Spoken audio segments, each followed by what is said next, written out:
r/AskReddit. What is a survival myth that is completely wrong and could get you killed?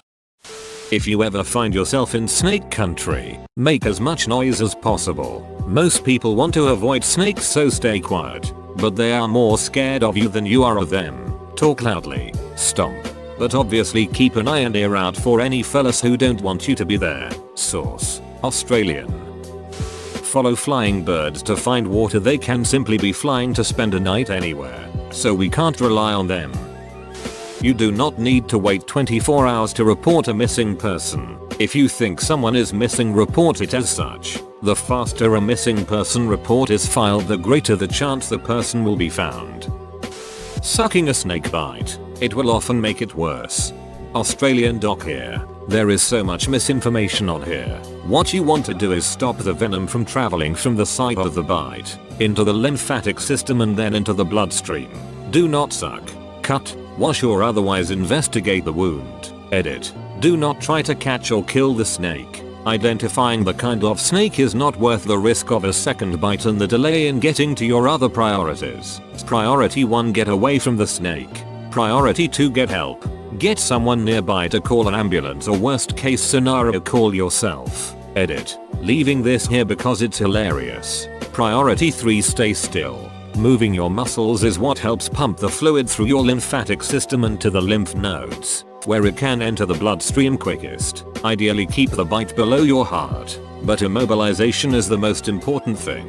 Priority 4: if there is someone with you, get them to apply a pressure dressing to tightly compress the whole limb. This can greatly slow the flow of lymph and buy you hours. The issue with a tourniquet, as opposed to full limb compression, is that you're not actually preventing the spread of lymph up the limb. Taking the tourniquet off then becomes very risky for a sudden influx of venom into the central circulation, and has serious risks of permanent damage and loss to the limb. Typo corrected from LB. Edit. I can only speak for what to do, Ray. Australian snakes. Other areas obviously have different species and perhaps correspondingly different guidelines. If you are doing outdoorsy crap in other continents, make sure you know basic first aid relevance to that specific location. Removing a bullet is more dangerous than leaving it in.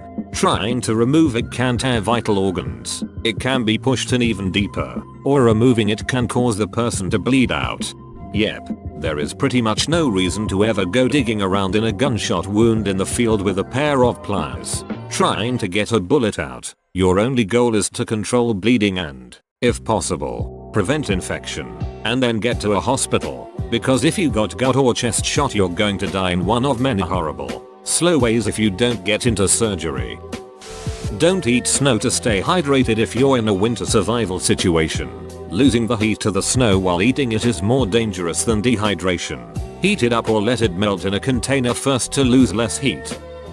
If you have to forage for food, avoid mushrooms entirely. Odds are so slim you will find an edible kind that you're much better off looking for things like nuts, seeds, and berries. Edit. This is not a myth. This is a truth. One I know of is the myth that you can drink water from a cactus. I heard it false, and you can only drink from a small minority of cacti without having certain health consequences I am not aware of. Herbivorous animals are friendly and peaceful, so you are safe being around them, and their presence will show you where food is. Seriously, everything from cows to deer can and will kill you if you make it angry. It is usually a good idea if you are in the wilds not to get near any large wild animal, but herbivores can often be even more aggressive than the predators. If a predator attacks you, you have a fairly good chance of scaring it off, especially if it's smaller than you, because it's likely only looking for food. If a herbivore attacks you, you're ducked because it genuinely wants to kill you. You can hydrate from soda. If that's all you have, drink it. Fallout New Vegas tells me otherwise. If you get stabbed with anything, don't pull it out, since it could be the thing that preventing you from bleeding out. Instead, immobilize it and go to the hospital where they can stop the bleeding when they remove the object. Don't stand underneath doorways in case of earthquakes. Doors and door frames are just not made the same anymore, so you're more likely to sustain more serious injuries if you do. You're better off staying hidden underneath a desk or table. Apparently some people think the best way to survive a wolf attack is to bend down and show the wolf you're submissive towards him and pose as no threat. If you do this, you're dead. The wolf will 100% kill you. Your best bet is to walk away without turning your backs on them, maintaining eye contact the whole way. If you look away or turn your back, the wolf's killer instinct will kick in and it'll kill you. Don't make a lot of noise and aggressive movements towards a wolf the same way you do to a black bear, because most likely it'll be seen as a challenge, not a threat. Cotton wicks moisture. Cotton is probably the worst material to wear in an outdoor survival situation because it holds moisture and in doing so loses its ability to keep you warm. The YouTube videos on how to unarm an attacker from close range. You'll die before you can yell yee-haw. Yeah, if you have not trained extensively in real self-defense, you should never try to fight an armed opponent. Just give them what they want or run. Those videos usually have the person letting the moves be put on them very easily, when in reality a lot of those moves need to be executed at extremely fast speed with practiced precision. Otherwise you will just end up in a wrestling match against someone with a knife, which usually won't end well. It won't kill you, but don't pee on a jellyfish sting. It will actually release more of the toxin. Pee directly on the jellyfish to show dominance. Punch a shark in the nose. As a diver, there was a joke that we're supposed to use our dive knives for shark attacks. We'd cut our dive buddy and swim away, hoping the shark would get them first. A lot of Southeast Asians believe going from heat to aircon, jumping in a swimming pool on a hot day, or even fans will kill you. So many deaths happen every year because people are afraid of being shocked to death from going from hot to cold too quickly. That you can eat what animals eat. Not true. Animals have different digestion systems that aren't the same as humans. I've heard if it's a bird you shouldn't eat what they eat, but you can eat what bears eat. Still not too helpful unless there's an abundance of bears around you.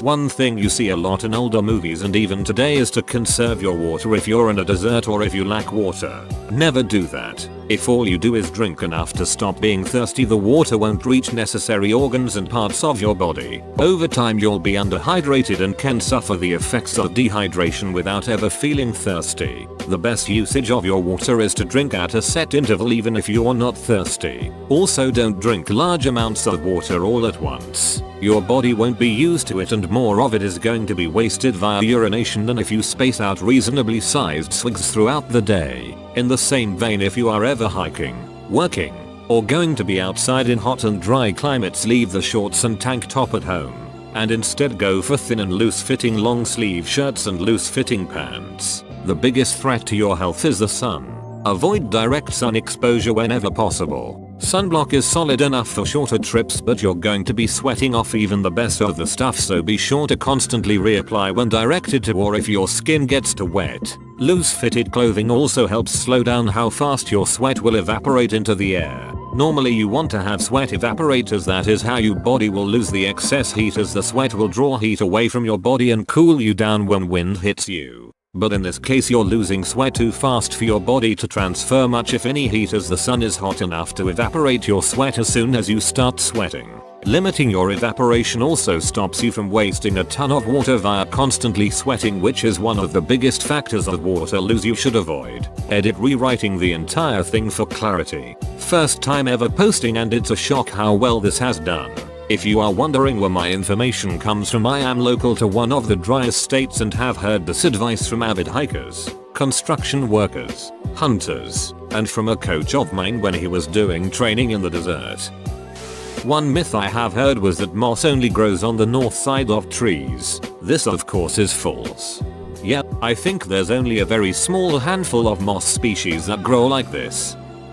Not quite a survival myth, but interesting nonetheless. Paradoxical undressing. It is when you are hypothermic but still remove your clothes. Explains why dead people are sometimes found naked out in snowy ranges. It is usually during the final stages of hypothermia, and the theory is that your blood vessels give up on constricting blood flow to your skin peripheries, so you suddenly feel super warm and remove all your clothes, which in turn causes you to die quicker. Apparently slowly freezing to death starts at being cold with rising pain, then going numb, then getting pain bursts and shocks from your nerves glitching out, then a period of feeling nothing, Then as your body gives up, a second even worse burst of pain hits all your nerves for a certain amount of time. Then everything ceases and you slowly freeze to death. It's not advised to wring out animal shit and drink the fluid. Just drink the water that the camera crew has with them instead. The more you know.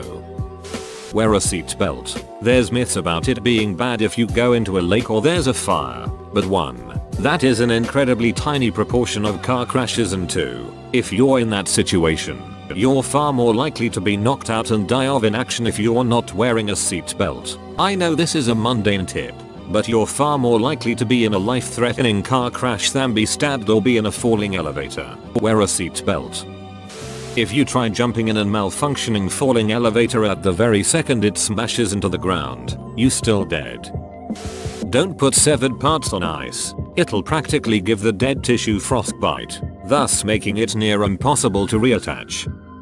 You can last 3 weeks without food, 3 days without water, 3 hours without shelter, in harsh conditions, 3 minutes without air, and 3 seconds being kissed by your Aunt Kathy. Edit. Just for those of you saying that it's possible to last longer. Yes, you could last longer in a controlled environment, but this would come in use in a survival situation. Which means you would be burning upwards of 1,500 calories a day just trying to build shelter / stay alive. It's more of a broad outline of where your priorities should be, and it's easy to remember.